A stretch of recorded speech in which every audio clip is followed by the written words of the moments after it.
नमस्कार। सुर्खियों के बाद खबरें विस्तार से और सबसे पहले बात करेंगे कोरोना अपडेट की। पिछले 24 घंटे में 80 कोरोना संक्रमित मिले हैं। पूरे राज्य की अगर बात कर ली जाए, छत्तीसगढ़ में तेजी से बढ़ता हुआ आंकड़ा, 24 घंटे में 80 कोरोना संक्रमण के मामले सामने आए हैं।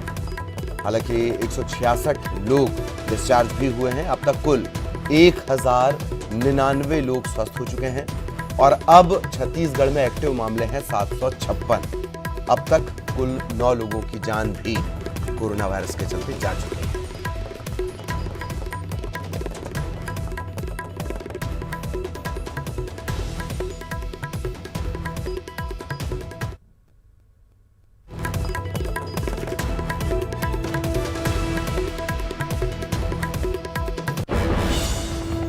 और कोरोना को लेकर गृहमंत्री ताम्रध्वज साहू का बयान आया है। इम्यूनिटी को लेकर, इम्यूनिटी रोग प्रतिरोधक क्षमता, इसे लेकर गृहमंत्री ताम्रध्वज साहू ने कहा कि बोरे बासी खाने से छत्तीसगढ़ियों की इम्यूनिटी पावर स्ट्रांग है।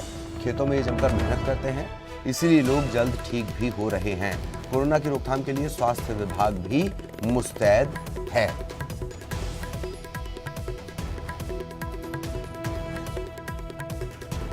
छत्तीसगढ़ में लोगों की इम्यूनिटी इसलिए अच्छा है कि सब बासी खाते हैं, चटनी खाते हैं और दिन रात खेत में काम करते हैं, दौड़ते हैं, घूमते हैं, कस के मेहनत करते हैं। और कहा जाए कम क्षेत्र होंगे, शहर का कुछ एरिया क्षेत्र, उसको छोड़कर लोग अच्छे वातावरण में हैं यहाँ, और यहाँ का भोजन, सोच सभी अच्छा है, इसलिए इम्यूनिटी पावर यहाँ बहुत है। सहयोगी अवधेश इस वक्त हमारे साथ जुड़े हुए हैं। वैसे अवधेश, कहा यह भी जा सकता है कि छत्तीसगढ़िया बीमारी से जीत रहा है, प्रशासनिक मशीनरी नहीं।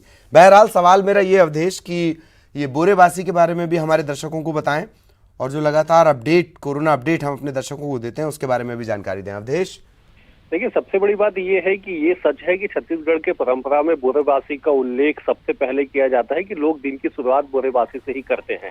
लेकिन ललित, सवाल यह है कि जितने भी संक्रमित छत्तीसगढ़ में आए हैं, क्या इनमें से कितने बोरेबासी खाने वाले लोग हैं? क्योंकि जो आंकड़े बताते हैं कि तकरीबन 60 से 70% वो हैं जो दीगर प्रदेशों में जाके रह रहे थे, जो अभी उनकी छत्तीसगढ़ वापसी हुई है, तो ये बोरेबासी खाने वाले नहीं है। साथ ही साथ ये बात भी गृह मंत्री को स्पष्ट करना चाहिए कि क्या अस्पताल में भी बोरेबासी का इंतजाम विभाग के द्वारा किया गया था, ताकि इम्यूनिटी जो बूस्टर के रूप में काम करे, जो मरीज है वो जल्दी स्वस्थ होकर अपने अपने घर जा सके। देखिए, कहने के लिए बातें अच्छी लगती है कि छत्तीसगढ़ की परंपरा के अनुसार बोरेबासी जो है इम्यूनिटी बूस्टर का काम करता है और लोग जल्दी स्वस्थ होकर घर जा रहे हैं। लेकिन सवाल ये है कि संख्या अगर देख लीजिए तो 1800 के पार छत्तीसगढ़ में पहुंच चुकी है, जबकि दलील और दावे ये किए गए थे कि 100 से 200 तक अब हो जाएंगे। लेकिन 1000 की संख्या पे नहीं जाना है, इसको रोकने के लिए प्रबंध किए जा रहे हैं। 1000 से अब 2000 की ओर हम बढ़ने लगे हैं। रोज 80-90-100 के आसपास में मरीज मिल रहे हैं। ये बात जरूर है कि बीते एक सप्ताह से जो डिस्चार्ज होने वाले जो मरीज हैं, उनकी संख्या में भी अचानक से बढ़ोतरी हुई है। 100 के ऊपर रोज डिस्चार्ज हो रहे हैं। कल भी 148 दिन भर में डिस्चार्ज हुए, रात 18 डिस्चार्ज हुए थे। तो समझा जा सकता है कि कोरोना को लेके अब जो एक विशेषज्ञ जो डॉक्टर कहते थे कि एक पीक का समय था जब जितने भी माइग्रेट से जो छत्तीसगढ़ वापस आए थे, उनमें संक्रमण का दायरा फैला और उसके बाद धीरे धीरे कमी आएगी, तो धीरे धीरे कमी की ओर छत्तीसगढ़ बढ़ने तो लगा है। लेकिन जो नए मरीज आ रहे हैं ललित, वो चिंताजनक हालात इसलिए बनाते हैं क्योंकि कल जो 25 मरीज रायपुर में मिले हैं, उनमें से अधिकांश कम्युनिटी स्प्रेड के मामले जैसे लगने लगे हैं कि एक संक्रमित डॉक्टर जो तिल्दा का था, उससे 4 लोगों का संक्रमण फैल गया। ऐसे में बोरेबासी का इस्तेमाल गृह मंत्री कैसे करेंगे, इस बात पे भी चर्चा शायद गृह विभाग और स्वास्थ्य विभाग के बीच हो जाए तो छत्तीसगढ़ के लोगों को बेहतर परिणाम देखने को मिल सकता है। चलिए, बहुत बहुत शुक्रिया आपका अवधेश, इस तमाम जानकारी के लिए। सहयोगी अवधेश हमारे साथ जुड़े हुए थे।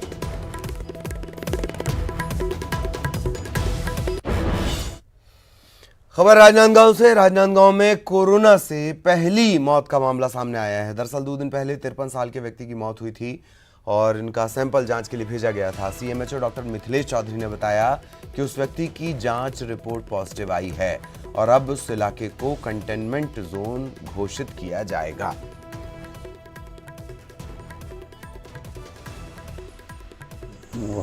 हॉस्पिटल, गवर्नमेंट हॉस्पिटल में एडमिट किया गया था। उसको सांस लेने में तकलीफ थी, तो वहाँ उसको आइसोलेशन में रखा गया था और वहाँ सैंपल भी लेके भेजा गया था। पूरी ट्रीटमेंट जो रहता है, ट्रीटमेंट भी चालू था उसका।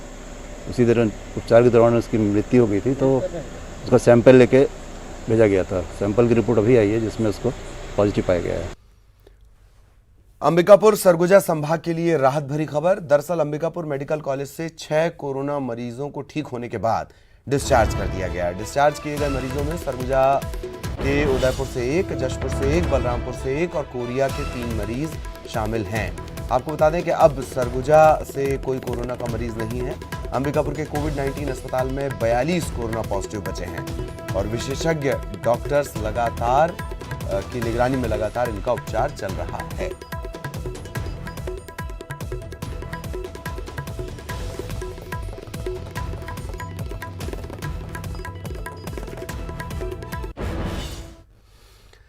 और महासमुंद में पुलिस वेलफेयर पेट्रोल पंप से बिना मास्क लगाए लोगों को पेट्रोल और डीजल नहीं दिया जा रहा। दरअसल एसपी प्रफुल्ल कुमार ठाकुर के निर्देश पर पुलिस मास्क लगाने और सामाजिक दूरी बनाए रखने के लिए एक जागरूकता अभियान चला रही है। इसी के तहत महासमुंद पुलिस ने पुलिस वेलफेयर पेट्रोल पंप में बिना मास्क के आने वाले ग्राहकों को पेट्रोल या डीजल नहीं देने की सूचना लगाई है। यदि कोई भी व्यक्ति बिना मास्क लगाए पेट्रोल पंप में पेट्रोल डीजल लेने पहुंचेगा तो उसे पेट्रोल पंप के कर्मचारी वापस कर देते हैं, मास्क लगाकर आने की समझाइश देकर।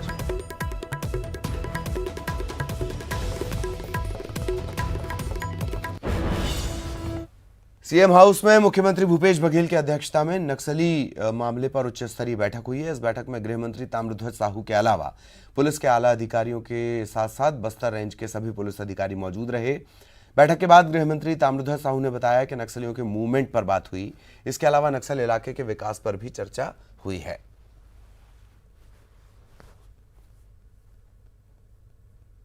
अभी हम लोग खाली कुछ नक्सली मूवमेंट के विषय में या विकास के विषय में, नक्सली क्षेत्र के विकास के विषय में चर्चा हुआ। नक्सली मूवमेंट का तो अलग कोई चर्चा होता नहीं। नक्सलियों के शहरी नेटवर्क के खुलासे के बाद अब इस बात पर सियासत तेज हो गई है। बीजेपी ने कांग्रेस पर इस मुद्दे पर राजनीति करने का आरोप लगाया, तो वहीं कांग्रेस ने बीजेपी और नक्सलियों में साठगांठ के आरोप लगा दिए।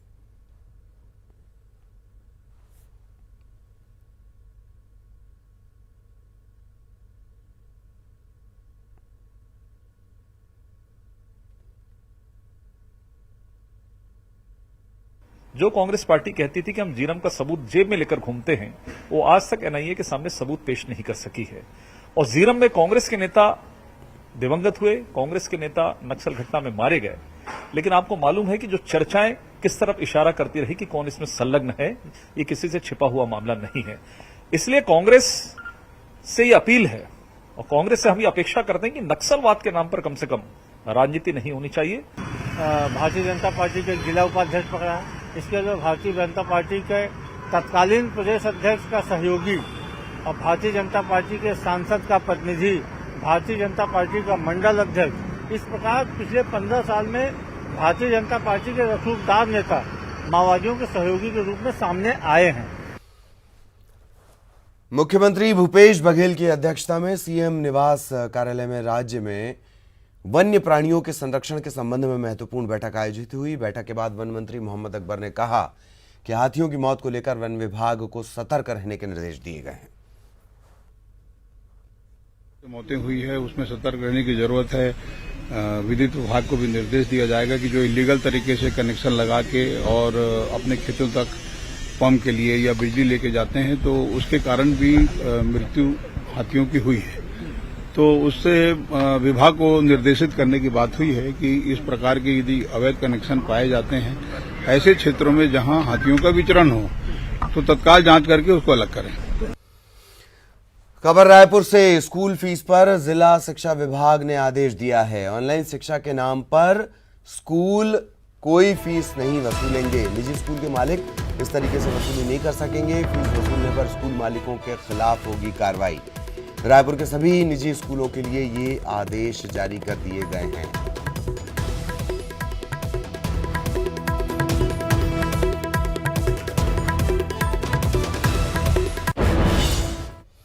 और छत्तीसगढ़ में हो गई है टिड्डियों की एंट्री। राजनांदगांव कवर्धा में टिड्डी दल पहुंचने के बाद उन्हें भगाने की कोशिश की जा रही है। पानी के जरिए उन्हें भगाया जा रहा है, कीटनाशक का स्प्रे किया जा रहा है, पटाखे और टीन बजाकर भी टिड्डियों को भगाया जा रहा है। बेमेतरा में भी टिड्डियों को लेकर अलर्ट जारी है।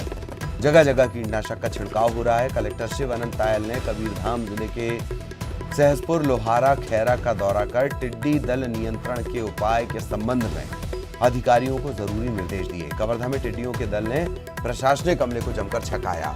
6 फायर ब्रिगेड की गाड़ियां मौके पर तैनात रहीं। 180 लीटर कीटनाशक का छिड़काव किया गया।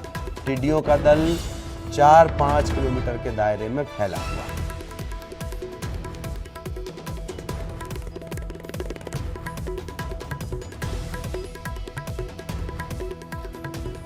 और जल भराव की समस्याएं अब सामने आने लगी हैं। सड़कों पर पानी भर गया, नालियां जाम हो रही हैं। कोरबा, बालोद, बिलासपुर, इन 3 जगहों की तस्वीरें हम आपको दिखा रहे हैं। कोरबा में पहली बारिश ने ही निगम की तैयारियों की पोल खोलकर रख दी। सड़कों के साथ ही मंदिर में भी पानी घुस गया। बालोद में भी जगह जगह जल भराव की स्थिति बन गई। बिलासपुर में हर साल की तरह इस बार भी बारिश में बदहाल तस्वीर सामने आ गई। रेलवे अंडर ब्रिज में पानी भर गया, लोगों को खासी परेशानी हुई।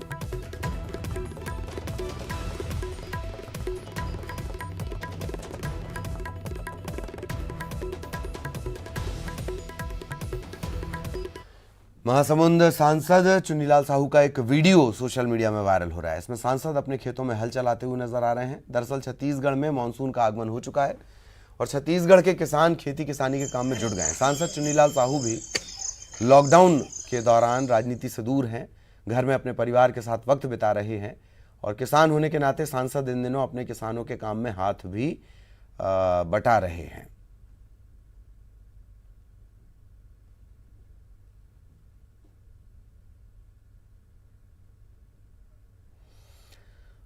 खबर रायपुर से, शहीद जवान का पार्थिव शरीर आज रायपुर लाया जाएगा। भारत चीन बॉर्डर पर शहीद हुए हैं कांकेर के जवान गणेश कुंजाम। दोपहर 1 बजे विशेष विमान से रायपुर एयरपोर्ट पर उनका पार्थिव शरीर आएगा।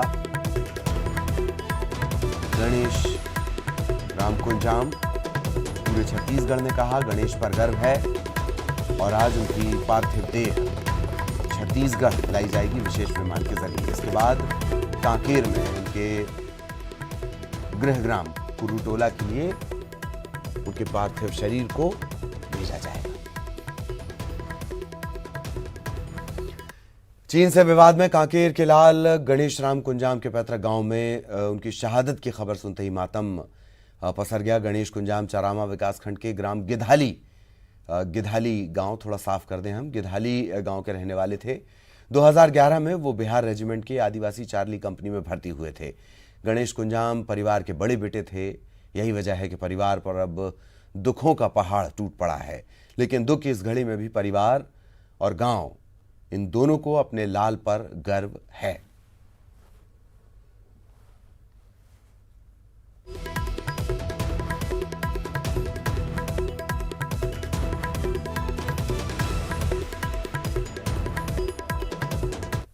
जगदलपुर के सिरहासार चौक स्थित शहीद स्मारक के पास लद्दाख में शहीद जवानों को श्रद्धांजलि दी गई। लोगों ने शहीद जवानों को 2 मिनट का मौन रखकर श्रद्धांजलि दी और शहीद जवान अमर रहें के नारे भी लगाए। लोगों ने चीन द्वारा निर्मित सामानों के बहिष्कार कर स्वदेशी सामान के इस्तेमाल का प्रण किया।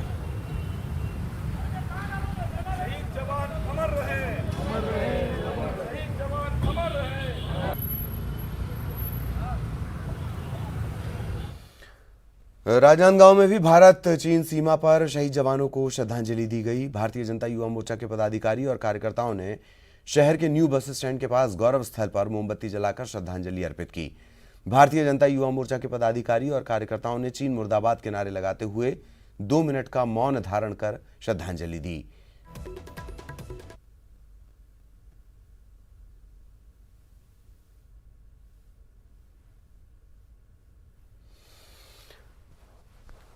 बेमेतरा में एक दर्दनाक सड़क हादसा हुआ। 3 बाइक सवारों को ट्रैक्टर ने रौंद दिया। एक शख्स की मौत हो गई जबकि 2 गंभीर रूप से घायल हैं। ये पूरी घटना सीसीटीवी में कैद हुई है। इस हादसे में 6 लोग बाल बचे हैं। हादसे के बाद ट्रैक्टर चालक मौके से फरार हो गया। फिलहाल पुलिस इस मामले की जांच कर रही है।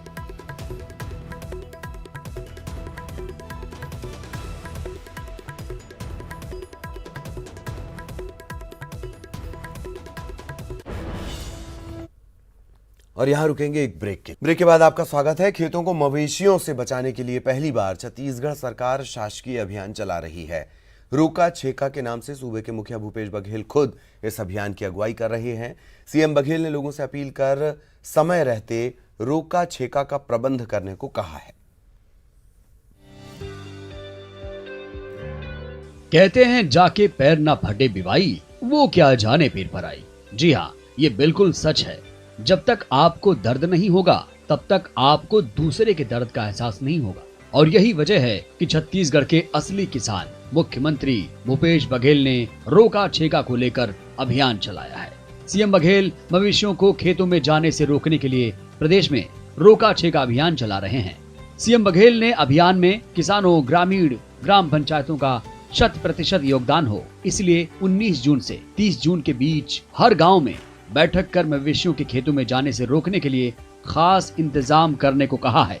बघेल कहते हैं कि फसलों को अगर समय रहते चराई से बचाई जा सके तो न केवल 2 से 3 फसलें लेने में मदद मिलेगी बल्कि ग्रामीण अर्थव्यवस्था भी सुदृढ़ होगी।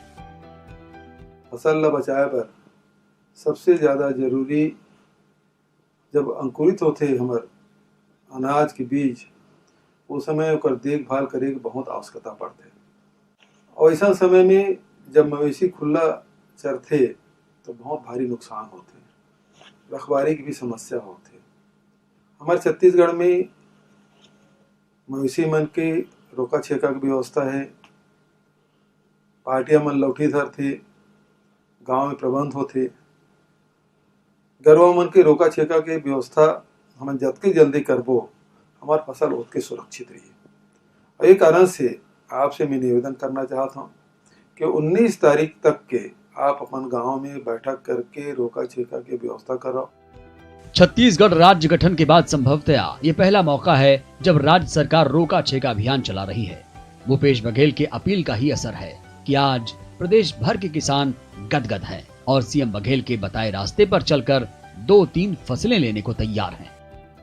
राज्य सरकार ने जो योजना लेके आई है इससे बढ़ावा मिलेगा और बाकी जो आवारा मवेशी घूम रहे थे और जो फसल को नुकसान कर रहे थे उसकी रोकथाम होगी। तेमा साग सब्जी हो गए, एकर से हमार आजीविका भी बढ़ी और हमार आर्थिक उन्नति भी हुई।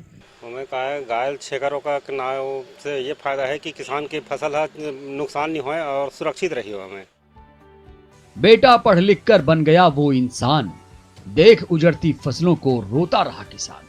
मगर छत्तीसगढ़ में ये बात बीते जमाने की हो गई है। सीएम भूपेश बघेल की पहल पर अब गांव में रोका छेका की तैयारी की जा रही है। रोका छेका होने से न केवल किसानों की फसल तबाह होने से बचेंगे बल्कि इससे किसान समृद्ध होंगे, गांव समृद्ध होगा और फिर प्रदेश और देश समृद्ध होगा। और ये सब पूरा होगा सिर्फ और सिर्फ मुख्यमंत्री भूपेश बघेल की दूरदृष्टि सोच और सकारात्मक पहल से। Bureau report, news 18 Chhattisgarh. शासन के निर्देशानुसार बलौदाबाजार में अंग्रेजी स्कूल शुरू करने की योजना पर काम होने लगा है। इसके लिए बलौदाबाजार के मनोहर दास वैष्णव हाई स्कूल का चयन किया गया है। यहाँ पहली कक्षा से 12वीं तक अंग्रेजी में ही शिक्षा दी जाएगी। इसके लिए स्कूल का कायाकल्प किया जा रहा है। नए सिरे से शिक्षकों की भर्ती भी की जाएगी। यहाँ दी जाने वाली शिक्षा निःशुल्क होगी। प्रवेश का काम भी शुरू हो चुका है। शासन की महत्वाकांक्षी योजना के तहत पूरे राज्य में उत्कृष्ट विद्यालय अंग्रेजी माध्यम के खोले जा रहे हैं, जहां पर कक्षा 1 से 12 तक की कक्षाएं संचालित होंगी।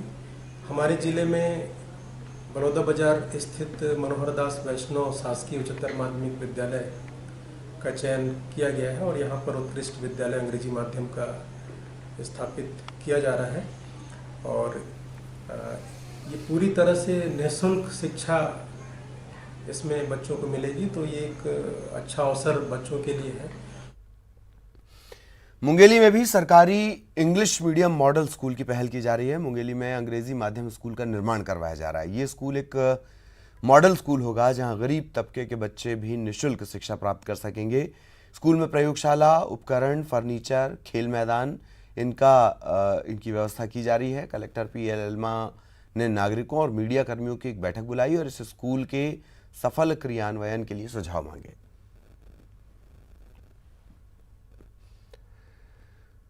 मुंगेली में कमीशन न मिलने से गुस्साए सरकारी राशन की दुकानों के संचालकों ने प्रशासन को 1 जुलाई से राशन वितरण बंद करने की चेतावनी दी है। दुकान संचालकों ने कलेक्टर को 7 सूत्रीय ज्ञापन सौंपा और कमीशन जल्द से जल्द जारी करने की मांग की।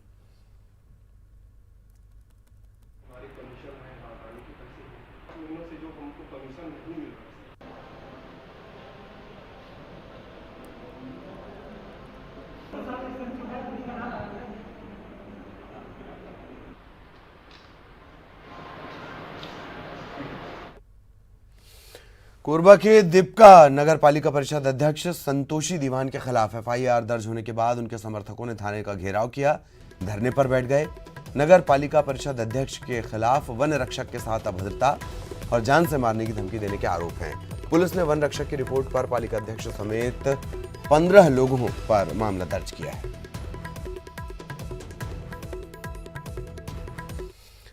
बेमेतरा कोतवाली पुलिस ने महिला के घर में घुसकर दुष्कर्म करने वाले आरोपी को गिरफ्तार कर लिया है। आपको बता दें, कोतवाली इलाके की रहने वाली महिला ने मामला दर्ज कराया था।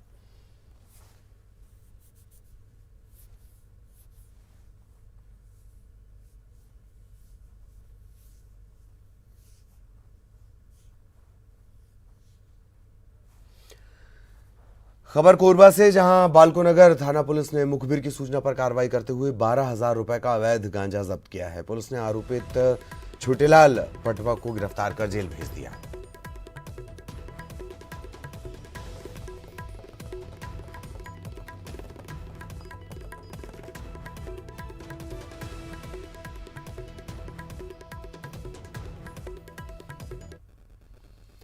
और इस बुलेटिन में इतना ही। नमस्कार।